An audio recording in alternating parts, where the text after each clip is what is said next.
kind of saw the company start from 5 people in the office. We're the jack of all trades. And probably 10, 15 years later, I told the story to Bob Rennie, kind of how it all started. And we all had a good laugh.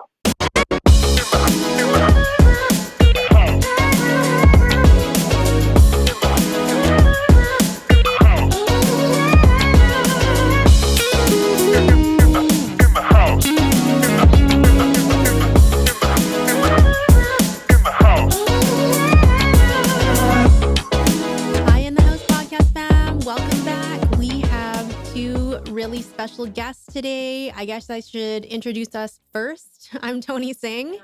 And I'm Jenny Woon. And today we have 2 top producing realtors in the Metro Vancouver area joining us. They're just amazing people all around. I'm lucky to call them good friends. We have Salina Kai and Danny CHOW of Rennie and Associates Realty on the podcast today. Hi, guys. Thank you for having us. Thanks for having us. Welcome to. Thanks for coming on. Okay, so thank you so much for making time. I know how busy you guys are. You both have families. Sal, you have 3 kids. I do, yes. Danny has 2.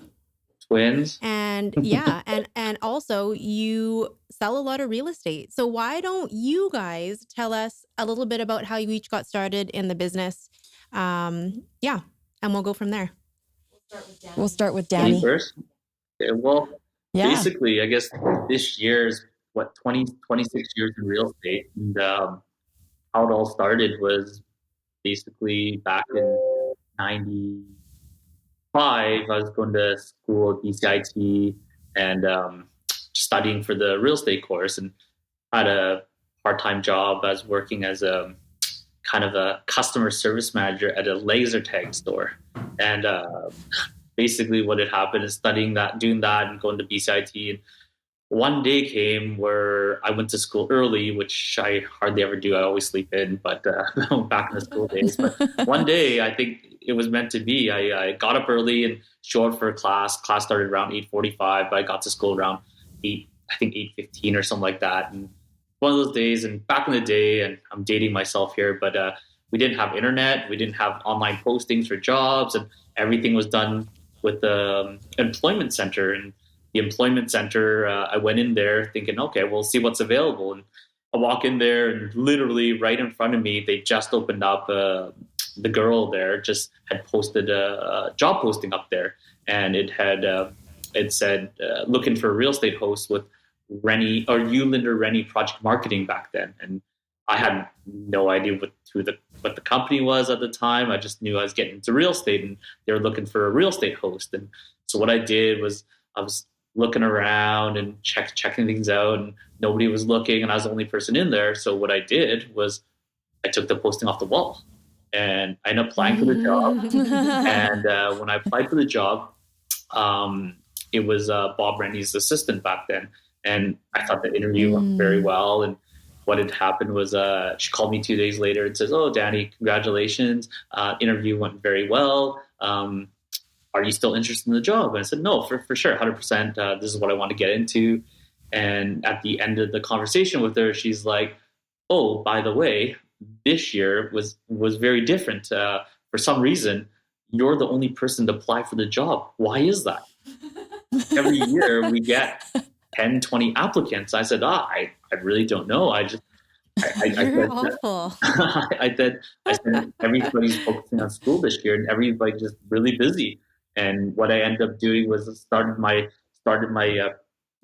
doing part-time there, working as a real estate host, and graduated in 96 from BCIT. And then ever since that, it's been full-time at Rennie, and kind of saw the company start from 5 people in the office. We're the jack of all trades. And probably 10, 15 years later, I told the story to Bob Rennie, kind of how it all started.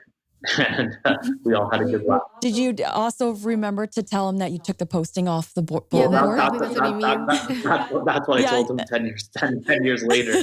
So, so it ended up being kind of the liaison actually between Rennie and BCIT, starting in 95, and ended up bringing some people over. Vincent Tang, who's the managing broker at Rennie. I've known him since my BCIT days, and he's one of the people that kind of came over when we graduated. So it's been a long time. And then basically did projects for probably the first 10 years of my profession. And then in 2007, kind of during the economic crisis, I thought, you know what, it's kind of maybe a way to diversify myself in terms of, instead of just doing pre-sales, is just look at the resale side of things. And there was a really hardworking young lady that I noticed at the company, and I was like, oh, you know what, she's really hardworking, and I think we'd make a good partnership. And basically, was this Salina Kai? 2007, I approached Salina and just asked her if she wanted to become business partners, and that's where it all started. So it's been 26 years coming up. So amazing. Wow. Yeah. Salina, I want to hear your side of the story. Of How you got into the real estate, and and then your idea of working with Danny when he approached you. Well, I'll start with how I first started. So real estate's in my blood. My dad was a custom home builder. He had a property management division of his company. My mom, 3 of my aunts, my brother were all realtors. So when I first thought I actually wanted to be a teacher, and my dad said, well, you know, teaching is great too. You can have time off with the kids and so forth. And it's a great position, but obviously the income isn't as good unless you partner up with someone that's making decent income as well. And then he's like, you would be good at real estate. But my mom was a total tiger mom, and she said, you're not just getting a real estate license. You have to go through UBC or a university and get your commerce degree. So I had to go through that UBC commerce degree. And at that point, if you majored, back then it was called urban land economics, you majored that and you used your 2 electives doing the mortgage finance and real estate law, then you can get your real estate license included with your commerce degree. So I had to do like mortgage finance for an entire year. It was brutal. So after that, I got my degree. When I was at UBC, I lived on campus, and I worked part-time at a clothing store called NDB. The owner at that time, she also owned a store called DKY in South Granville. When I told her that after I graduated, I told my manager that I would be leaving the company to look for a career job in real estate. The owner actually fired me with no reason, because I think she was just upset that I wasn't going to stay with the retail store. My manager was crying and telling me, I feel so bad. There's no reason why I'm firing you. But she actually knew a connection. Bob's right-hand man at that time was a gentleman named Kevin Wong. So he put me in touch with Kevin. She put me in touch with Kevin. And I had an interview with him, and Kevin said, you're overqualified. That we have for you is a reception position at Bob's office. So I said, no problem. I lived at home. It didn't matter. I made $21,000 a year, but I said, I'll take it. And that's really how it started. And Bob's always very good at seeing who's hardworking and who's doing a really good job for him. So he said that the first good project that he sees fit for me, he'll put me on. And that was Casina and Denya in Cole Harbour. And Danny was actually one of the sales advisors, and I was the coordinator. Know that. Yeah, so that was one of the very first projects. On the weekends, I also helped Danny out as his coordinator in Danny, was it in a portable? Selling the Canadian. Yeah, it was a portable on Hornby and Helmlicken that we worked out. That was it's a pretty small portable we worked out. Times have changed where they build sales office these days. For sure. Well, how many projects then have you guys sold? Because you've been around since almost the beginning in terms of, real estate marketing and really large scale developments. Do you even know? No, I don't know. I don't know. I've probably been involved in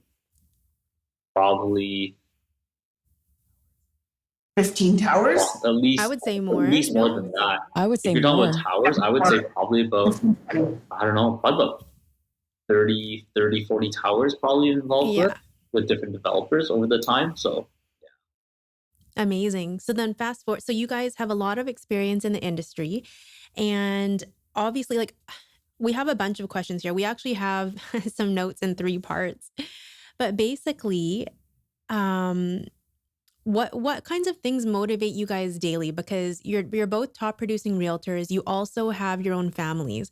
Is there something that motivates you each day to keep doing what you're doing? Um, you know what? I don't look at it as a job. I actually really enjoy getting up in the morning and going on with my day. And I think what really motivates me is, I always say, is like, every day I wake up, I look at myself as unemployed, because honestly, you don't know what's going to happen that day with real estate. You go get a listing, you go get a buyer, and that really motivates me, because you just don't know, like, really, when you get up, what's going to happen that day. Yep. I think what really drives me, just being able to kind of meeting people. And I look at real estate as almost like building relationships with people as a sales job. And I really enjoy that aspect of it. And I think we've been lucky enough, Salina and myself, just from being in the business, we get a lot of referrals, and the people that we meet are it's that part of it I really enjoy. Just everything, every day is a little bit different. And even growing up, I don't think I ever wanted a typical 9-to-5 job in the office. I wanted something that kind of gives me the flexibility to be able to meet people. Just that, I'm a people person. And I think at the end of the day, just obviously we've been very grateful for what we've done, and being at the end of the day, just heading home and seeing my wife and my 2 kids just makes us all happy as a family, I think. So. Sal, is there anything that motivates you daily? I think some of it is you're predisposed to your personality as well too. So whether it's your upbringing or something in you that makes you excel in a sales role. I know my mom told me at a very young age in kindergarten, I used to bring toys from home to give out to people because I wanted people to be happy. So my mom's like, you don't have to give things to people in order for people to like you or for people. But I find that is something in my personality that I like to help people, and I want to see them through. And their happiness is almost like a drug for me, because when I get that deal done, or I am able to negotiate that last $500 for my clients, it brings me satisfaction. So I guess in a way, we both mutually benefit from an end, this is so funny end because result. I do know that about you. And I remember when I first started in real estate, I joined Rennie and Associates Realty. Vincent Tang, managing broker, was the one who interviewed me. And I remember being in the pit. I didn't have my license yet. I had written the exam, but I was just in the pit. The pit is basically where all of the realtors back pre-COVID, obviously, right? You were working and doing your thing. And I remember just listening and seeing what it was like and just listening. So I actually learned a lot from both you and Danny. A lot. And specifically, it was funny because I asked Danny one time, what is the one piece of advice that you would give a new realtor? And Danny had said right away, he said, listen to the client. It was that simple. It was that simple. Just listen to the client. And that's really resonated with me in my career. And then Sal, one time, because you're such a good friend, you had given me a piece of advice. And you said, Toni, you're too hard. If you could just be a little bit softer, your career would excel. And I was like, okay, thanks, Sal. Thank you for your feedback. It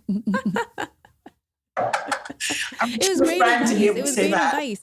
But so I want to switch gears then for a minute here then. So, okay, you guys, well, basically the next part of that we wanted to touch on is, what would you say throughout all of your years in real estate, what was your best year in real estate? What did that look like? And how did we'll start with that. What did it look like? Like, how many homes did you close approximately?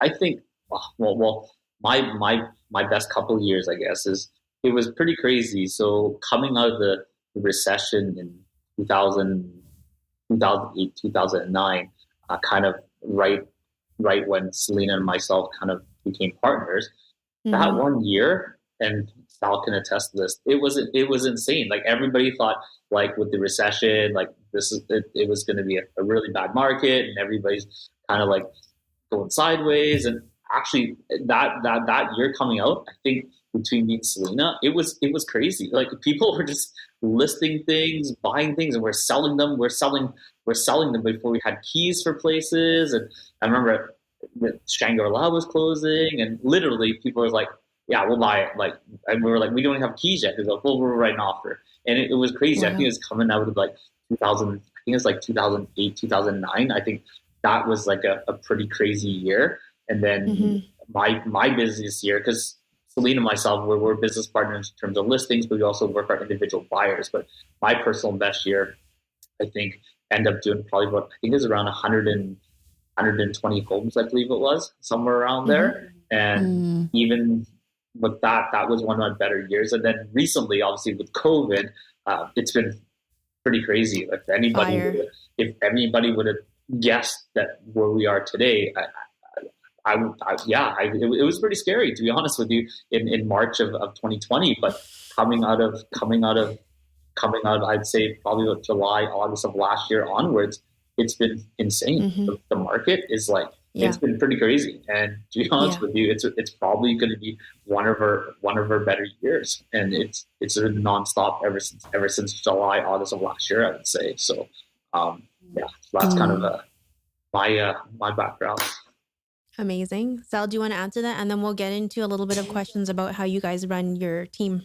One thing I could be doing better is the stats on my own, how well I've been doing or not. So I actually don't keep that good of a stat on the numbers per se, but Rennie actually has developed a platform that we've been told about a couple of weeks ago that they will be tracking for us how many deals we do a year. So typically, obviously not including the project side, because projects have an entire team that does deals. But I started out doing way more buyers than Danny did, as well as our joint listings. So I would say probably my best years were in 2016, 2017. And I probably hit in 1 year, like including our listings that combined, probably into about closer to the 150 range for 1 year.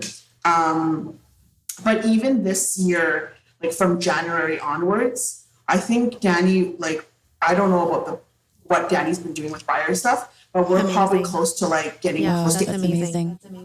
How is your team structured, your partnership structured to enable that many deals in a year? Right, because they have admin help, I think, too. Yeah, so I want to know, how does this partnership work? And then do you have your individual teams that you work with, or do you have assistants? So basically, me and Salina are probably the most, I don't know, I can vouch to myself as probably not the most technologically sound person, as you can see setting up this Chrome meeting. Like, we you know what, we got a great a back end team that works for us. We've got Liz, who's amazing. I think she's been with us, I believe, around 10 years, I believe it is, somewhere around there. She's amazing. She started with you around the time that I started at Rennie. It was just after that, in like 2011. So, somewhere around there. So it's been about 10 years. So is Liz like a buyer's agent or a listing? So we're a pretty simple partnership, so to say. So Salina and myself, we're actually not registered as a team. We're actually registered as two individuals. So like I said before, we actually partner up 50-50 on all our listings, but our individual buyers, we actually work our own buyers.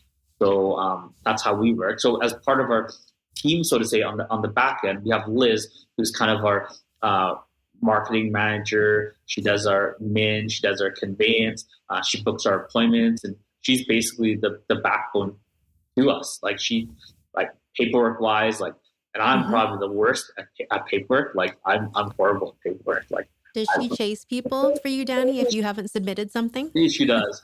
Okay. She's always on my case. She's amazing. So there's Liz, the back end, that kind of puts everything together on the back end. Once we get a listing signed, she helps us book our ads and everything. And then also as part of her team, we have Amy, who's a licensed agent, and then obviously Derek, who's Salina's brother, who's the licensed agent. So between the three of them and the two of us, we're a team of 5 people.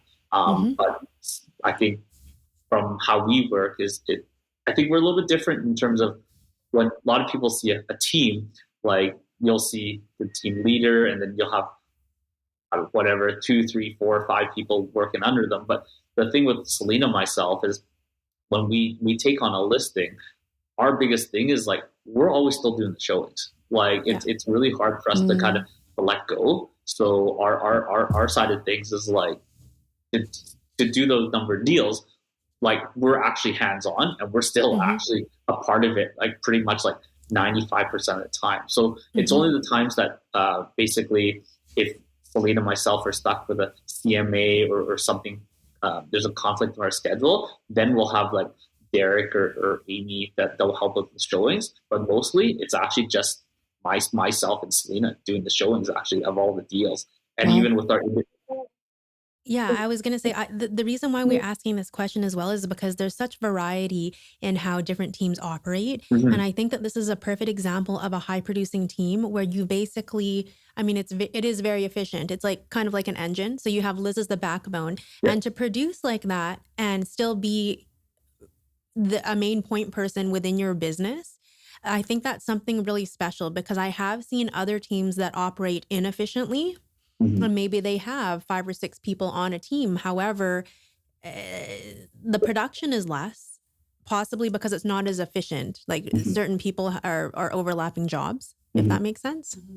Well, Amy has been doing this for, I think, 26, 27 years.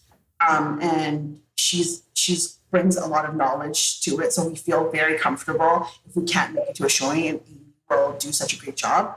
Derek just really helps us if, we're Derek's really amazing. overloaded, right? And Derek himself, I mean, he made running President's Club on his own.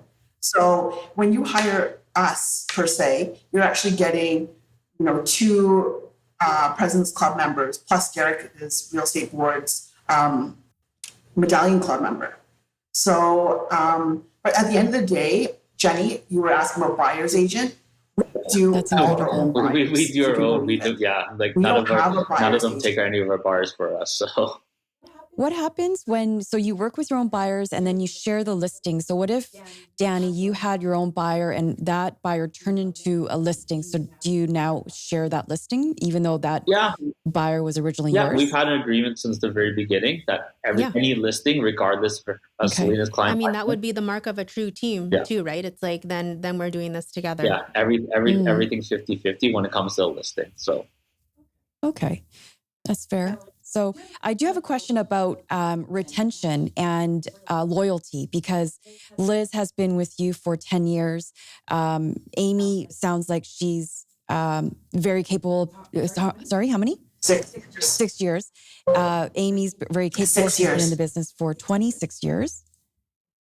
And Derek can also go on his own. So what is that magnet, what keeps you guys together? And also you guys have been with Rennie for a very long time.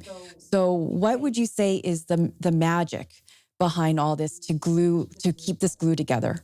I think I can answer this later from what I've observed, but I think we just keep it fun.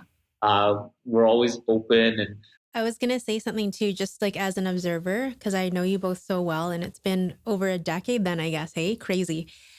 I think the reason why, if I can say this, that you have such great retention and you inspire such loyalty in people is because of the way that you both treat people and make them feel. Both of you. And I think that's why the partnership works. You're 2 of my favorite people. So that's not bias. It's just, I remember when I first started, it was how you guys made people feel. And I think that that's something really important that you've brought through in your real estate business with your clients, which is also why I imagine that they're very loyal as well to you. Yeah, it sounds like you guys been lucky to find each other at the right timing and the personalities matching, because maybe you guys carry each other's strengths and weaknesses, and it's a really well made puzzle. And actually, I can say one other thing too. I don't know if you guys remember this. You probably don't. But when I first started, I think I was 3 months in, you did ask me to help with the team. But I think it was around the same time Kevin Wong was going to ask me to go on a project. Fun. So yeah, you definitely treat people well, and I think that shows in your business and why you've also been so successful. Mm-hmm. So yeah, obviously you're combining, like myself, combining your workload between projects and resale. Do you actually still work on a lot of projects nowadays, or are you primarily resale?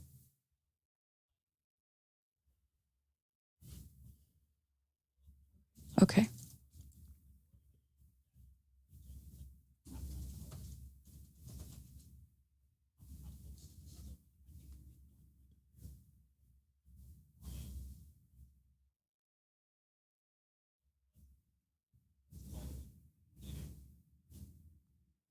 Mm-hmm.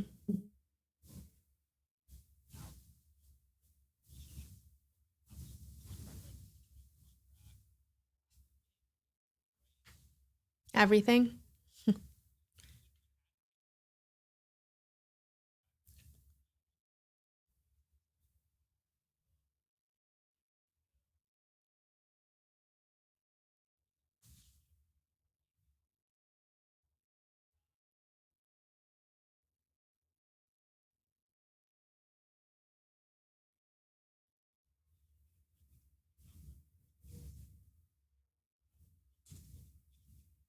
Mm-hmm.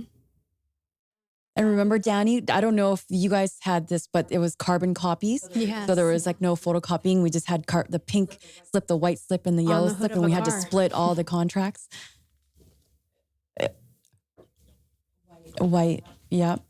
One went to the developer, one went to the builder, and one stayed in the sales office.